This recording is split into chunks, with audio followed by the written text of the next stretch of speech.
අධිකරණ අමාත්‍ය ධුරේ මම අවස්ථාවක් හිතන 4ක් හෝ 5ක් දැරුවා. අපි කවදාවත් පවතින නඩුවක් සම්බන්ධව කිසිදු විනිසුරුවරයෙකුට කතා කරලවත් නීතිපතිවරයාට කතා කරලා සාකච්ඡා කරලා තියෙනවා. ඒ ඔහු ගත යුතු තීරණය සම්බන්ධව බලපෑම් කිරීමක්. එහෙමත් නැත්නම් ප්‍රසිද්ධියේ පිළිබඳව කතා කිරීමකට අපි ඉඩ තිබෙන්නේ. A few moments later. විජේදාසගේ පුත් රකිත රිමාන්ඩ්. රකිත රාජපක්ෂ නින්ද ගිය පසුව හුස්ම හිරවීමේ රෝගයකින් පෙළෙන බැවින් එම රෝගී තත්වයෙන් සුවිශේෂී කරුණක් ලෙස සලකා බලා අප ප්‍රධානය කරන ලෙස ඉල්ලා සිටි බවත් එම සටහනේම තවදුරටත් සටහන් කර තිබෙනවා.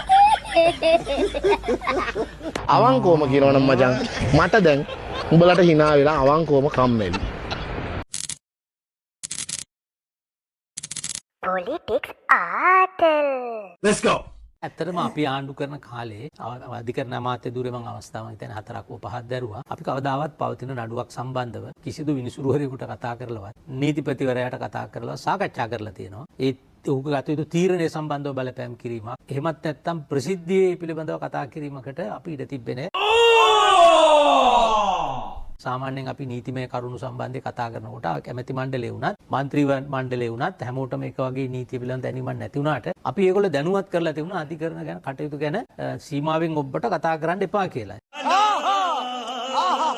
ඉතින් අපේ කාලේ එහෙම ප්‍රශ්න ඇතරම දේශපාලන සංස්කෘතියක් ගැන පොරොන්දු ලබා දෙමින් මොකද එක තැනක තියෙන එක කතාවක DO නම් DO PTA නම් PTA කඩෙන් ගන්නවා වගේ හාල් නම් හාල් පොල් නම් පොල් පාන් නම් පාන් වගේ. ඇත්තට මේකේ කරන්න ඕනකම තිබුණේ 2015 අපි ඡන්දයට යනකොට කිව්වේ පානුක අපි මේකද PTA එක පාවිච්චි කරන්නේ නැහැ කියලා. අපි කරනවා කියලා බය කරේ නැහැ කවුරුත්. අපි කිව්වා අපි පාවිච්චි කරන්නේ නැහැ කියලා. ඇත්තටම ඔබ දන්නවනේ 2015 ජනවාරි 8 වෙනිදා ඉඳලා පාස්කු ප්‍රහාරය වෙන දිනේ දක්වා කිසි කෙනෙක් PTA යටතේ DO ගැහුවේ නැහැ. අත්අඩංගුවට ගත්තේ නැහැ. අපි ඒ කියන්නේ අපි කියපු විදිහට ජනතාවට අපි දුන්නේ පොරොන්දු ඇවිල්ලා අපි මේවා නීතිය දරුණු ලෙස පාවිච්චි කරනවා කියලා නෙවෙයි අපි කිව්වේ පාවිච්චි කරන්නේ නැහැ කියලා. නෑ කියන එක ඔයගොල්ලෝ කිව්වේ දැන් මාර හැබැයි පාස්කු ප්‍රහාරය වුණාට පස්සේ ඒක පාවිච්චි නොකර ඉන්න බෑ පානුක. දැන් මතුමාලා කලින් ඔබතුමා කියපු කාරණේ දැන් ඔබ නීති විශාරදයෙක් නිසා සහ මේ ප්‍රාමාණික දැනුමක් තියෙන නිසා මම මේ කාරණේ අහන්න.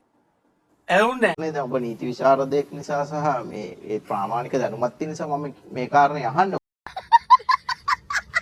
ඔබ යම් පැහැදිලි කිරීමක් කරා මේ සම්බන්ධයෙන්. දැන් ඔය තීන්දුවක් දෙනකොට විනිසුරුවරයාට තියෙනව නේද සාක්ෂි මතය දෙන එක වගේම විනිසුරුවරයාගේ අභිමතය කියන කාරණේ. ඒ අභිමතය කියන කාරණේටම නෙමෙයිද මේ බලපෑම එල්ල වෙන්නේ. සාක්ෂි ඒවා අපිට දැන් තොරතුරු බලන්න පුළුවන් නේ. විනිසුරුවරන්ට ඒ අභිමතය කියන එකේදී කොයිතරම් බලපෑමක් වෙනවද මේ කියන ප්‍රකාශය. පානුක විනිසුරුවරුන්ට අභිමතය කියන එක ක්‍රම දෙකකට භාවිතා කරනවා. එකක් තමයි නඩුවල අතුරු නියෝග දෙනවනේ. ඔය අතුරු ඉන්ජන්ක්ෂන් තහනම් නියෝග ස්ටේ ඕඩර්ස් කියලා ඒ වගේ රිට් ආඥා ඒව ඇවිල්ලා අභිමතය අනුව දෙනේවා තමයි. හැබැයි ඒ අභිමතය ඇවිල්ලා අසීමාන්තික නෑ. ඒවට අධිකරණයෙන්ම සීමාවල් දාලා තියෙන අභිමතය ක්‍රියාත්මක කරන්න ඕනේ මෙන්න මේ කොටුව ඇතුලේ ඉඳගෙන. ඒකට ප්‍රධාන නඩුවකටදී අපරාධ නඩුවකදී එහෙම කොහොමවත් බෑ. එහෙම අභිමතයක් නෑ. සුළු ටෙක්නිකල් තාක්ෂණික කාරණා සම්බන්ධව තියෙනවා. හැබැයි තීන්දුව දෙනකොට ඒ තීන්දුව හරියට තියෙන සාක්ෂි අනුව විශ්ලේෂණය කරලා නිවැරදි තීන්දුව දෙන්න ඕනේ. එතෙන්දී ඔය කියන අභිමතයක් නෑ. A few moments later. මේක බලලා බයියුන්ට ටිපර් පාක් කරන්න පුළුවන් අවුලක් නෑ හොඳේ. විජේදාසගේ පුත් රකිත සජබ හොරණ සංවිධායක චරිත් අබේසිංහ සිවිල් ගුවන් සේවා හිටපු අධ්‍යක්ෂ අරුණ රිමාන්ඩ්. අත්අඩංගුවට පත්ව රැඳවුම් බහරේ සිටි පාතාල කල්ලි සමාජික නදුන් චින්තක වික්‍රමරත්න නොහොත් හරක් කටාට සහන සැලසීමට රුපියල් කෝටි 50ක අල්ලසක් ඉල්ලා ඒ කෝටි 20ට අඩු කර රුපියල් කෝටි 12ක් නදුන් චින්තකගේ බිරිඳගෙන් ලබා ගත්තේයයි කියන හිටපු අධිකරණ අමාත්‍ය විජේදාස රාජපක්ෂ මහතාගේ පුතා ඇතුළු සැකකරුවන් තිදෙනා ලබන 3 වෙනිදා දක්වා රක්ෂිත බන්ධනාගාරගත කිරීමට කොළඹ ප්‍රධාන මහේස්ත්‍රාත් අසංගස් බෝධරගම මහතා ඊයේ නියෝග කර තිබෙනවා. ඒ අතරින්ම රකිත රාජපක්ෂ නින්ද ගිය පසුව හුස්ම හිරවීමේ රෝගයකින් පෙළෙන බැවින් එම රෝගී තත්වයෙන් සුවිශේෂී කරුණක් ලෙස සලකා බලා අප ප්‍රධානය කරන ලෙස ඉල්ලා සිටි බවත් එම සටහනේම තවදුරටත් සටහන් කර තිබෙනවා. එයාලට නිින්ද ගියාම හුස්ම හිර වෙනවා. ඇහැරලා ඉන්න වෙලාවට කරන දේවල් වලට අපිට හුස්ම යනවා.